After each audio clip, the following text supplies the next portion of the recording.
Hello there, people. I can see some people starting to log in.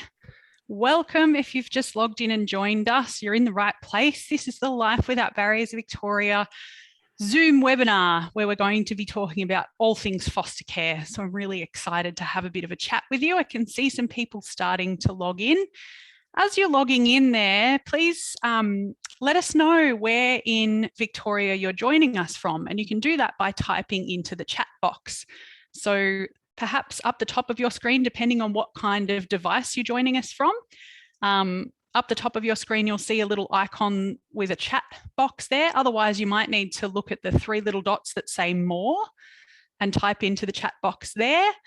And let us know which suburb you're zooming in with us from. I can see Kylie is joining us from Deer Park. Welcome, Kylie. And Jenny from Ferntree Gully. Fabulous. So we've got the west and the east straight off the bat, which is fantastic. If anyone else is comfortable to let us know where in and around Melbourne they're joining us from, please feel free to pop in. Karen's joining us from the Macedon Ranges. I'm very jealous, Karen, because that's such a beautiful place and I've only had the pleasure of visiting, not living there, but it's such a lovely little part of the world. Anyone else feel comfortable letting us know where in Victoria they're joining us from? Feel free to just pop that into the chat box so that we can get a sense of where we're repping in Melbourne. I like to give people a couple of minutes grace in this virtual world we live in, just to let them log in and sort any tech issues out with Zoom. I can see Deborah here from Caulfield North. Welcome, Deborah. Fantastic. So we've really got a whole range of suburbs represented, which is excellent, because I can assure you we need foster carers absolutely everywhere. So any suburb is welcome. I can see we've got a couple of more people there. It could be that they might not know how to work the chat box or that they don't want to share where they're from, and that's totally okay. So what I'll do is get started. And really what we're going to do this evening is work through some information about foster care. And our hope is that by the end of this evening, you will know more than you knew when you logged on. So you'll feel a little bit more confident about making the decision for yourself and your family about whether you'd like to become a foster care family or not. So I'll introduce myself. My name is Hannah Broomfield and I'm the Carer Practice Manager here at Life Without Barriers Victoria. And it is my supreme pleasure to sit across the team who is in charge of bringing people into our organisation who'd like to be foster carers and working with them through training and assessment all the way through to accreditation and that magical day where you become a real life foster carer. And I'm very lucky to have a trusty sidekick with me this evening, Lou. Lou, can I ask you to introduce yourself to the group? Certainly can. Hi, everyone, and welcome to our webinar. Obviously, Hannah will take you through the PowerPoint presentation. All I ask is to just type in questions along the way. There's no silly questions, just ask. We love answering all your questions. Wonderful. Thanks, Lou. And the lovely Louise is a wizard, a bit of a genius actually at answering questions, and she's the person that you'll come to deal with if you do decide to make an inquiry about becoming a carer tonight. So we're very lucky to have her. So let's get started and talk all things foster care. Let me see if my slideshow will move on. It will, hooray. So before we get chatting foster care, I would like to firstly acknowledge the traditional custodians and owners of the land on which we're all meeting today. And because, as we just saw before, we're all zooming in from different parts of Victoria, there's different traditional owners across Vic. So I would like to acknowledge them all, elders past and present, as well as emerging leaders. I extend my appreciation to their cultural heritage, beliefs, and spiritual connection with this land.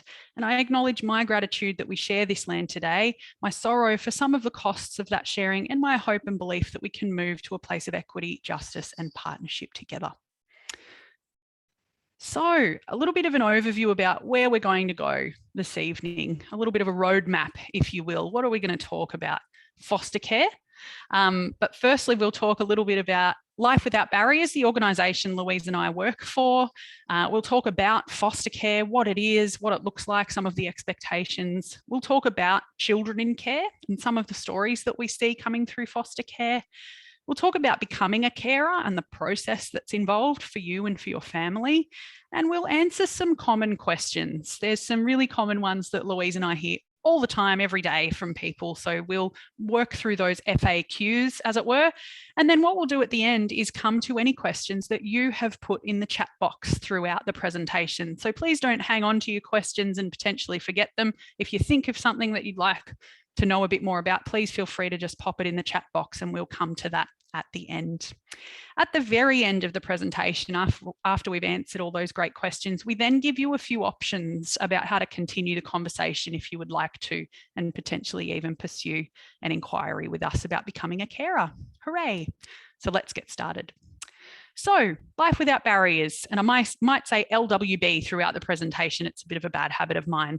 They mean the same thing. It's the organisation for which Louise and I are lucky enough to work, and our purpose is to partner with people to change lives for the better. And we do that across a range of different program areas. So obviously we work with children and young people in things like foster care. We also work in aged care, right at the other end of the spectrum of life.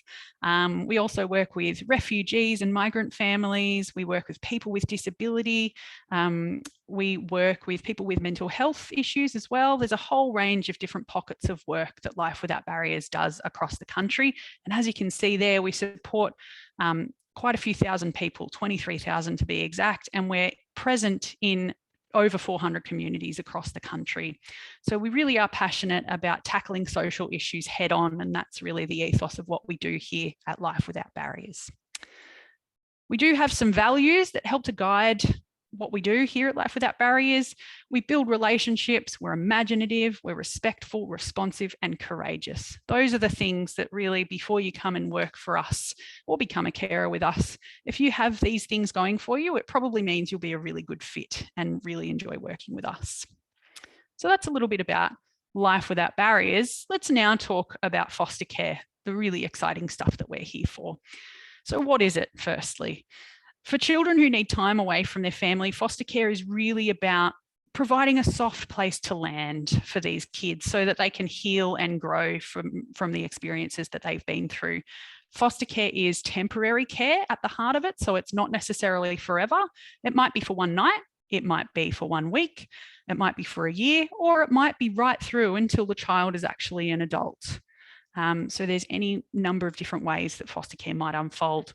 There's a few different ways that people talk about foster care in the community as well. So you might hear it talked about as foster care, you might hear it talked about as out-of-home care or family-based care. And they all mean the same thing, and that is a foster carer caring for a child in their own home. And as you can see there, the magic number is around 50,000 children around Australia on any given day aren't able to live safely at home with their biological mum and dad. And so that is why we are always in need of foster carers. So why do children come into care? I think this is a really common thing that people wonder about when they're wanting to come into this space with us.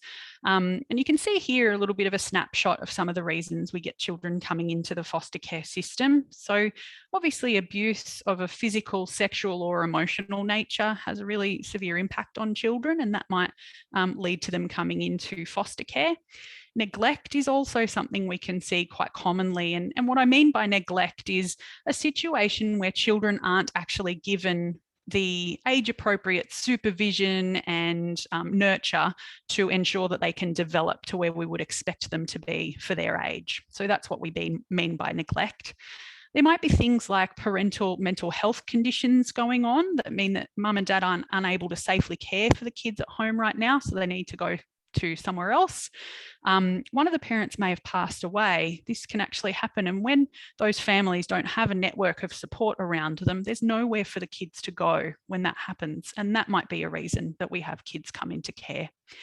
And also something that we can see is when children have really significant needs, so maybe disability, maybe they have some complex behaviours that they're dealing with, they have significant needs and their parents aren't actually able to meet those needs. And so we need to source some foster carers who are better able to meet those needs for those children. So this is definitely not an exhaustive list, but this is some of the common reasons that we see children ending up in foster care. Who are these kids in care? Very common question. So you can see one of our former Life Without Barriers clients on the right here, Kieran, who is now obviously an adult and also has a very handsome dog, it must be said. And you can see from his little snippet there of his story that Kieran now has a full-time job. He's planning to buy a house in the future, so a fully formed adult. And he spent some time in foster care from the age of 12. And he feels that his foster care has played a really big part in Kieran becoming who he is today. So that's what it's all about, is creating those positive impacts for children and young people. So children in care can be anywhere between 0, as in literally 0, and 17 years of age. They all need to stay connected to their culture and their identity while they're in foster care. They all have families who are important to them. So just because mum and dad weren't able to keep them safe right then, it doesn't mean that the kids don't still love them. And that's important to keep in mind. And all children who have come into foster care have suffered trauma of some sort. Simply being removed from your family of origin is traumatic and it causes impacts on children. And that's why it's important we have foster carers able to support them to heal and grow. But at the end of the day, I love this sort of key message down the bottom here. Children in care are just ordinary kids. They didn't make choices about the things that have happened to them and to their families. They are just ordinary kids who things have happened to, and now they need a soft place to land. Ooh, that was a little bit of a quick one. So the different types of foster care. Yes, there are some different types, and different types of care are more suited to different lifestyles. So let's talk a little bit about the types of care that we have in Victoria for you. So as you can see there on the left, there's respite care, which is typically when a child is in a longer term placement with foster carers already, and those foster carers might need a bit of a break. The child will go to a respite carer, sometimes for the weekend, maybe for a week during the school holidays. It's up to 7 nights in duration.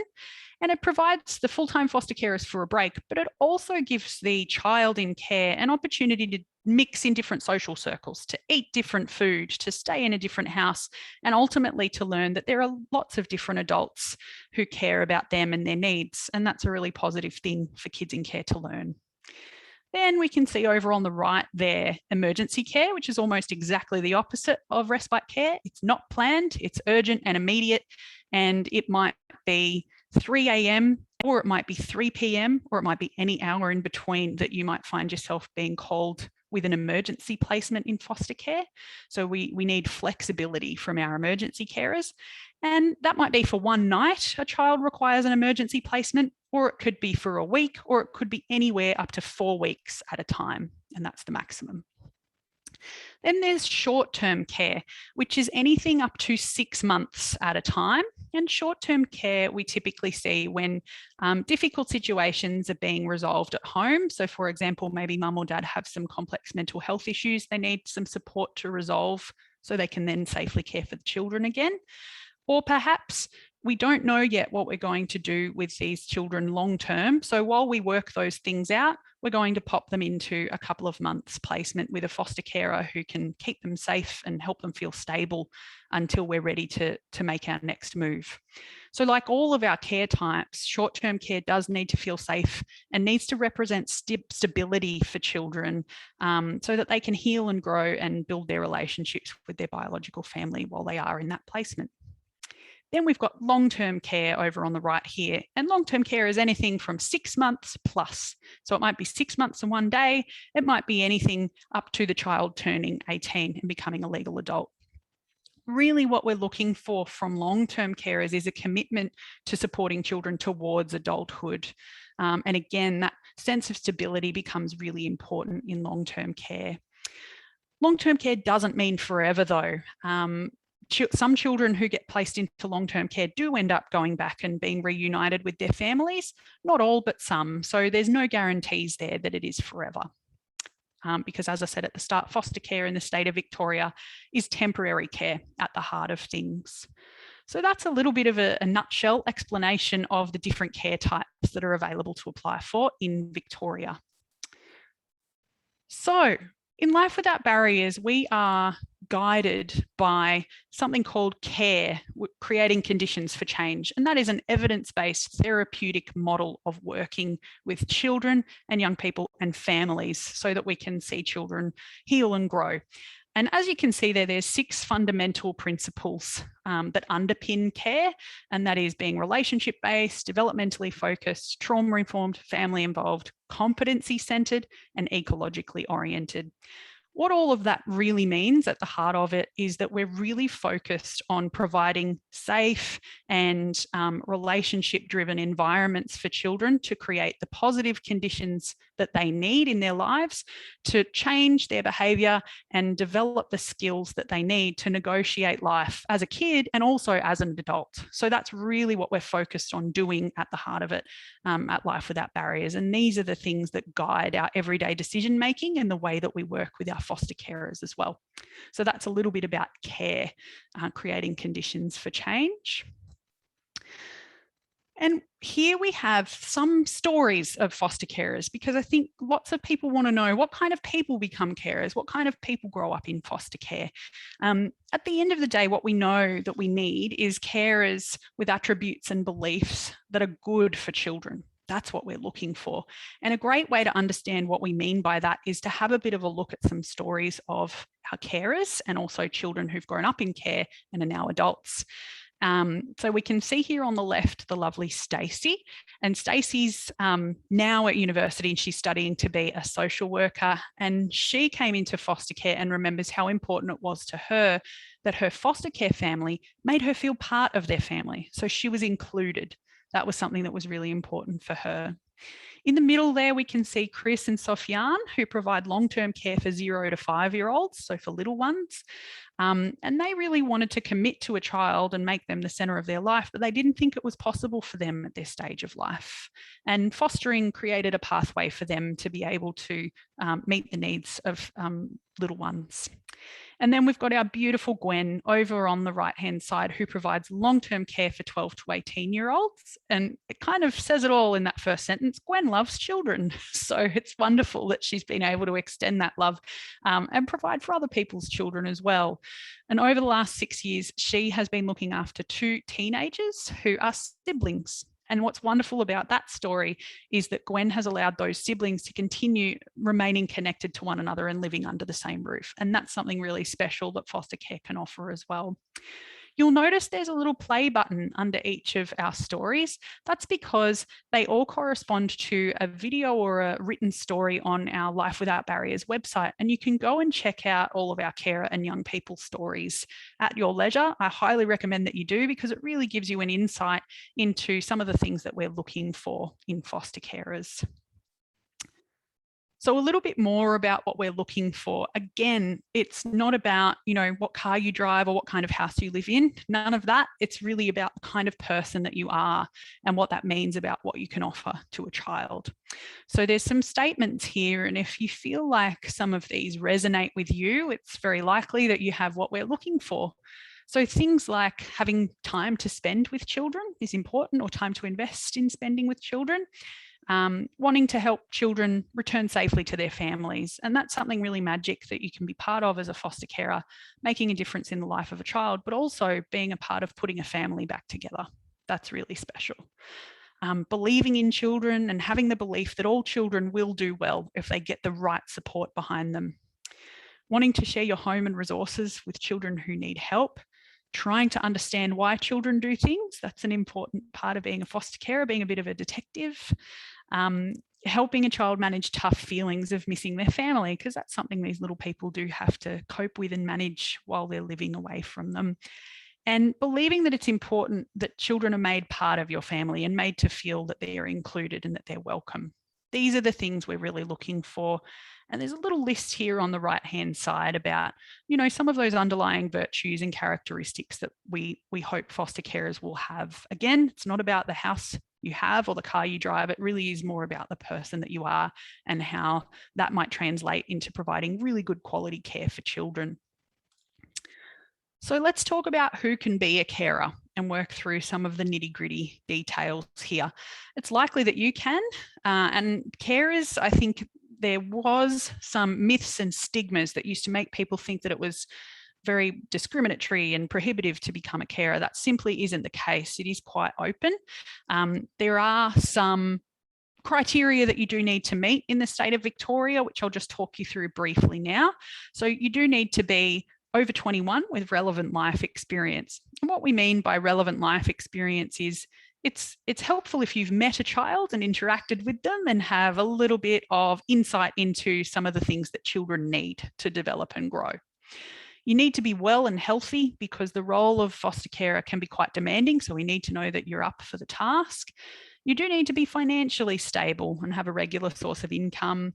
It really doesn't matter which culture, faith, ethnicity, religion, sexuality, or gender identity or expression you identify with. That's all non-eventful. You might be single, you might be in a relationship, that's all okay.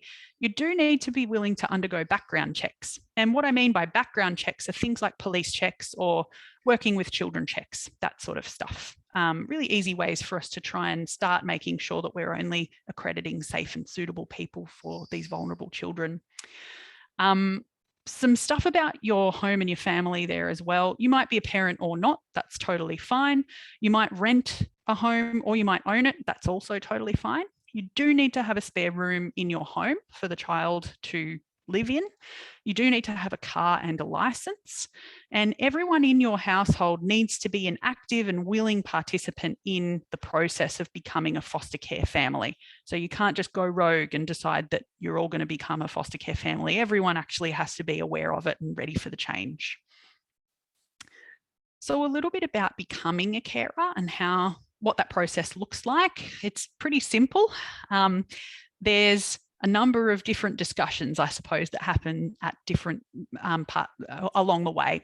So firstly, you'll have a chat with our team, and that's an opportunity for us to provide you more information about what's involved in fostering and for you to ask all of the questions that you might have. So we've sort of started this process now. And then if you decide to make an inquiry after this evening, you will take part in, you'll have more conversations and then potentially take part in a phone interview with one of our foster care specialists about whether fostering is right for you and your family right now. If you go through that process and continue on, there will be a home visit. Now, that's looked a little bit different in Victoria for the last, it seems like forever, for the last 18 months. We might come and meet you in your home if we're allowed at that time, or we might just have a Zoom with you, a bit like what we're doing now, and have a chat with you about making an application and help you get started on your background checks for you as applicants and for your household members as well, the police checks and things I was mentioning before. Then you'll go through training. It's really high quality training that we offer in Victoria. It's called Shared Lives, and it really walks you through kind of the things that you should expect to be responsible for as a carer, and some of the things that you should expect to see from children in care, what they need, how to work as a team, because it is teamwork, and how best to care for traumatized children, because it is a little bit different than standard parenting. If you go through that training process and you think, yep, I still think this is for me, I'd like to take the next step, then you'll walk into what we call an assessment. And that's really a number of interviews and conversations that happen with you as an applicant and with your household members that really explore your capacity to provide quality care to children. And if we go through all of that with you, then we write up a very long report, which you read, and then we take it along to what we call an approval panel, which is where we at Life Without Barriers sit down with Child Protection and we talk about how wonderful you are and what a great carer you're going to be. And you get the magical tick of approval on that day. You become a foster carer, and that's where you start to receive ongoing support and training from our team. So with all of that in mind, let's have a look at some of the questions that we get all the time from people about foster care. So some of them are really basic. Am I single? Can I foster? Yes, absolutely you can. About half of our foster carers across Australia are single people. So it's a really significant proportion of our foster carers. So you absolutely can foster and be single. The same goes for being a same-sex couple. It's absolutely fine with us, and we really value a diverse community of foster carers because there's all kinds of kids, so we need all kinds of carers to meet their needs. Can I foster if I'm not a parent and don't have my own children? Yes, you absolutely can. And we appreciate that parenting is one way to get some experience of caring for children, but there's other ways that you can have experience interacting with kids and understanding their needs.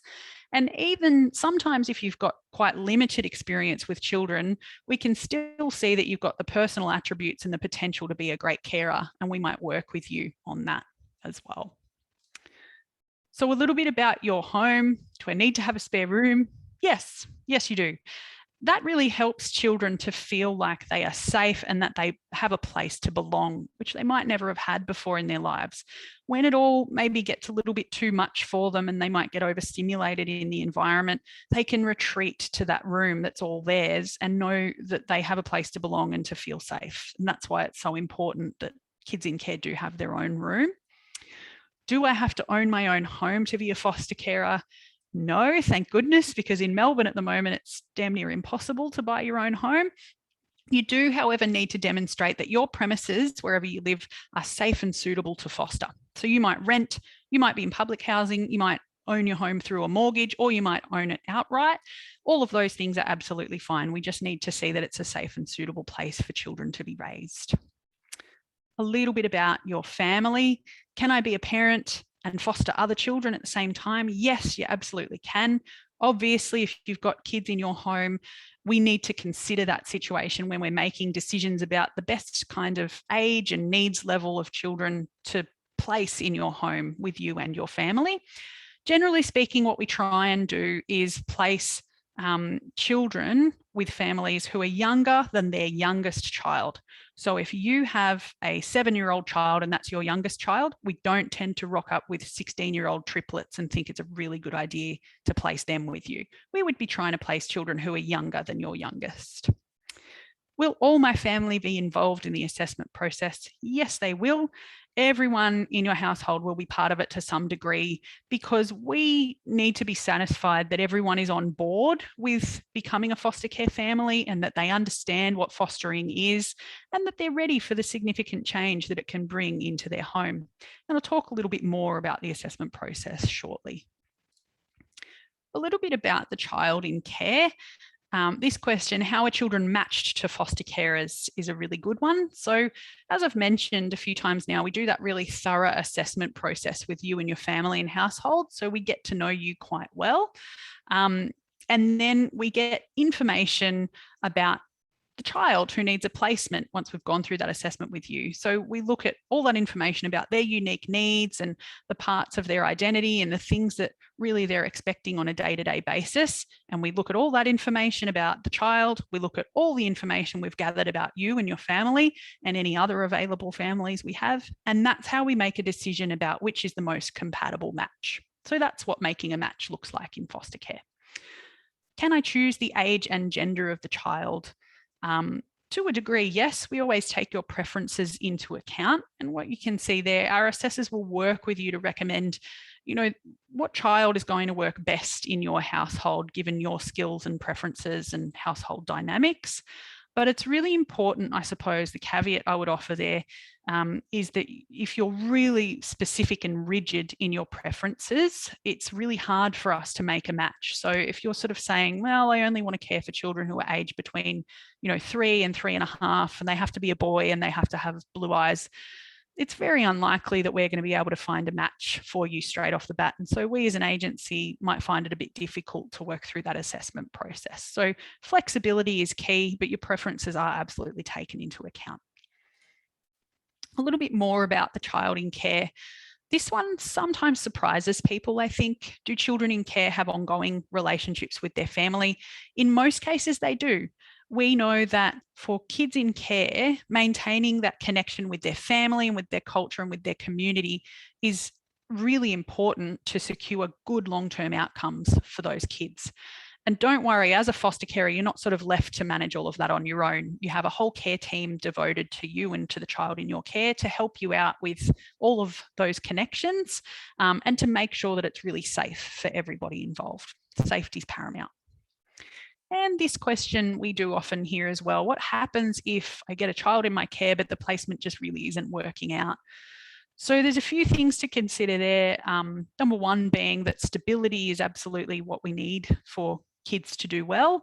It's not something we want to see where we have a child come into one placement with one family for a week and they say, oh, this isn't working, and they go somewhere else for a week or a night or 2 days and just bounce around from place to place because people keep breaking the placement down. That's not in the child's best interest. So we really do need resilient carers who can tough it out when things do get a little bit hard. However, we also recognise that sometimes placements just aren't meant to be, and ending a placement does have to happen. And if that occurs, we'll be there for you and for your family and for the child to secure the best outcome that we can. So it's all about communication and asking for help when you need it. And now, how long does the assessment process take? Because I talk about it a bit in this information session, sometimes people think, wow, it must take years. Not quite. It's obviously really important for us as an agency to make sure that we're performing our duty of care for any children that we might place with you, and also for you as well, and making sure it's the right idea to become a caring household right now. Between 5 and 6 months is really what the process normally takes. And that's from, this evening, if you decide to make an inquiry, you could find, if everything goes well and there's no bumps in the road, you may be approved and caring for children in about 5 to 6 months' time. And obviously, it's totally dependent on the individual circumstances of each applicant and household. It's really important to remember that fostering is all about timing. So we don't want to force something if it's just not the right time for you and your family. Sometimes people have to step away from the process and take a bit of a break and then come back to it later. And that's totally okay. And we'll support you in those decisions. So what support can you expect to receive if you do become an accredited carer with Life Without Barriers? So the first thing that you need to know is that you're never alone. There's always someone and a team of people, in fact, to help you in your caring journey, because we know that being a carer is tough. It's challenging. Sometimes some of the things that these kids present with are really hard to understand. And so we need carers who feel really well supported and confident to be able to meet those needs. This is what some of the support looks like. So you receive ongoing training opportunities to continue to build your skills and confidence as a carer. You do receive specialist support from people like clinicians. You do have 24-hour, 7-day-a-week on-call support. So if things get a bit tricky at any time of the night or day, you can call and there will be someone, a trained professional, on the other end of that call to help you through. You do get access to respite if you are providing ongoing care types. You can have a weekend off every now and again where the child is going to go to someone safe and suitable. You do get some financial support. It certainly isn't a way to make millions of dollars becoming a foster carer, but you do receive what's called a carer allowance, and that is just a small contribution toward the everyday costs of raising a child. That's what the allowance is for. And you also have access to care and networking events as well. Certainly it's been tough over the last 18 months because we haven't been able to do many of those in person. We've had a couple, but we've still been catching up online, and we do have things like a carer peer support group that you can join so that you can form supportive peer relationships with other carers. So that's a little bit about what the support looks like if you become a carer with us. So I've talked a lot and I've answered some frequently asked questions there, but what I'd like to do now is just open up the chat box, and my trusty sidekick, Lou, if you can let me know, are there any questions in the chat box tonight? Just on mute, Lou. I can see you talking, but I cannot hear you talking. I'll just have a look for you. Okay, we have a good one. I'm 62. Is that too old to become a foster carer? I have a lot of love to give plus time to devote to a child now. Well, it sounds like you've already started doing the assessment process for us, because if you've got a lot of love to give and you've got a lot of time to give, those are the things that we're looking for, and we're less interested in people's age. So 62 to me is still a spring chicken, and you're absolutely what we're looking for in terms of becoming a foster carer. So age is not a factor. Please do consider applying. We have another one. Can I work as a foster carer? I'm unsure whether that means can I work and be a foster carer? I'm going to assume that's what it means. Please, if that is your question, do correct us in the chat box. But if you're asking, can I work full-time and then also be a foster carer? Yes, you absolutely can. Some of our foster carers are stay-at-home carers. Some of them work part-time. Some of them work full-time. It's all about just finding that right match of the right kind of placement for you and for your household and your lifestyle. So you absolutely can work and also be a carer at the same time. Okay. Can you start the training if you are planning to move to a suitable home but don't currently have enough bedrooms? Great question. What we always recommend is it's better to wait until the time is right to run at this process. So if you've got a big change like moving house coming up in your life, we would suggest just placing your application on hold for now and waiting until you're in the right space to start the training and then move through the assessment straight afterwards. So that would be my recommendation, is to take it slowly and do the training once you have already moved. And there's other ways that we can keep you engaged in the process. We don't just sort of press pause and never speak to you again until you've moved. There's some information and things that you can work through with us in the meantime as well. Excellent. How does schooling work? Do they go to my local school? Great question. And something that can surprise people often is because some children in care have moved around quite a lot, their school might be the one stable place that they feel really safe. So the last thing we want to do is take them out of that safe, stable environment. We want to keep that the same if we can. So ideally, we will match you with a child that doesn't go to school too far away from your home. Sometimes it does end up being a little bit of a distance, and we will talk with you in that case about what's feasible in terms of getting the child to and from school. Hopefully that answers your question enough for now. Another one. We are the same-sex couple in a long-term stable relationship. Will we really have the same chance as becoming foster carers as other couples? Absolutely, you will. And I think that Life Without Barriers is an agency that genuinely walks the talk when it comes to diversity. We really do want equitable opportunities for people, for families of all shapes and sizes and cultures and backgrounds. It really isn't a factor for us around your sexuality. It's about your level of stability and the way that you propose to care for children and the way that you'll be safe and nurturing and a safe space for them to land. That's what we're interested in, and that's what your assessment will focus on. So absolutely, we 100% believe in equitable opportunity. Yeah, absolutely. Another question, and what about childcare? I would presume that's if you're working, will the child be able to go to childcare? Yeah, absolutely. So it's an option for some children. For some children who might have come from a really unstable, very complex trauma background, it's really important that they are able to be at home a bit more with a carer rather than being in childcare when they're very little.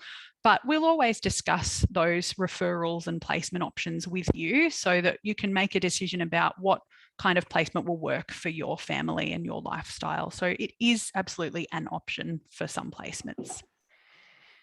Excellent. This is a great one. Can I request siblings? I have a room for up to 3 children and hate to think of brothers and sisters being separated from each other. Oh, me too. Absolutely, you can request to care for siblings, and we'll probably cry with joy if you do. Because we operate in Metro Melbourne, not everyone does have enough space in their home to care for multiple children, and we totally respect and appreciate that. If you do have that space and you can offer care for multiple children, we will absolutely take you up on that offer and be very excited to work with you, because I agree, keeping siblings together in the same placement is an absolute priority for us as well. Excellent. What about cots, car seats, buggies, prams, etc.? Yeah, so there's an expectation that depending on the sort of ages of children that you're intending to foster, we absolutely like to see that you have the baseline equipment required to care for those children. So we definitely want to see that you have a safe space for them to sleep at night. Other equipment, we can sort of have a chat if it's very specific equipment for a child's needs, we can have a chat with you about contributing to the cost of some of that equipment as well. So it's a bit of a case-by-case basis on that one, and you'll chat with your carer assessor about that in the assessment process. Are there any teenagers who need foster homes? I think I would relate better to a teenager than a toddler, as I don't have any real experience with little kids. Well, you're in luck, because there are absolutely teenagers who need foster care, and exactly, you've just really hit the nail on the head. Many people relate much more easily to teenagers than they do to little ones. Sometimes people think teenagers are these big scary monsters full of hormones, which might be true in some cases, but I can tell you that the teenagers we see in foster care are just everyday kids, and they just need, as I keep saying, that soft place to land, someone to really nurture and care for them. If you're interested in providing care for teenagers, we would absolutely love to talk with you about that. Excellent. I have a very big but very friendly dog. Is that okay? I laugh because our team is the biggest pack of animal lovers you will ever meet. So yes, that's absolutely fine. If your dog is big but friendly, that's absolutely okay. As part of the assessment, when we say we include all members of your household, that includes your pets as well. We consider them part of the family, so that will be part of the assessment process. And we'll talk with you about, how their routine might get disrupted, and how foster care might look for all members of the household, including your pet. But absolutely, some foster kids really benefit from having pets in the house. It might be the first opportunity they've ever had to have a pet in the house. So that can be really lovely for them. Excellent. And that brings us close to the questions that people have typed in. We did have an attendee that's arrived later. I have sent them a message to say that we will be sending a recording of the webinar to them, so they won't have missed anything. Absolutely. Yeah. Thanks, Lou. No man left behind is our philosophy. So if you've come in late, that's okay. Life happens. We'll make sure we catch you up by sending you through a recording tomorrow. Wonderful. Well, they were some really great questions. And I think if those questions are anything to go by, I hope that we're going to receive some inquiries from people this evening, because it seems like you're all well on the way to thinking in the right way about fostering a child or children or teenager. So let's talk about where to from here. Number one, you can go to our website. This really is a great place to find more information, and you can see some of the stories that I briefly touched on before of some of our carers and young people, and have a bit of a look around on that website and learn some more. If you feel that you're ready to talk to a foster care specialist and kind of get this show on the road, so to speak, you can contact the team on the number or email address on your screen, and it's really easily locatable on our website as well. Or you can fill in what's called a call me back form, which takes about 30 seconds to fill in. And what that does is pops into our system, and one of our foster care specialists will give you a call back. And Lou is just going to pop the link for that call me back form into the chat box now. Beautiful. Well, looks like that's been popped in. Thanks, Lou. And look, if you're not quite ready yet to go ahead with an inquiry or an application, but you still would like to stay engaged and learn a little bit more about the process, that's absolutely wonderful. And we welcome you to join our mailing list to keep learning about fostering and help prepare you for when the time is right to start the process off. And you can do that again at our website, lwb.org.au.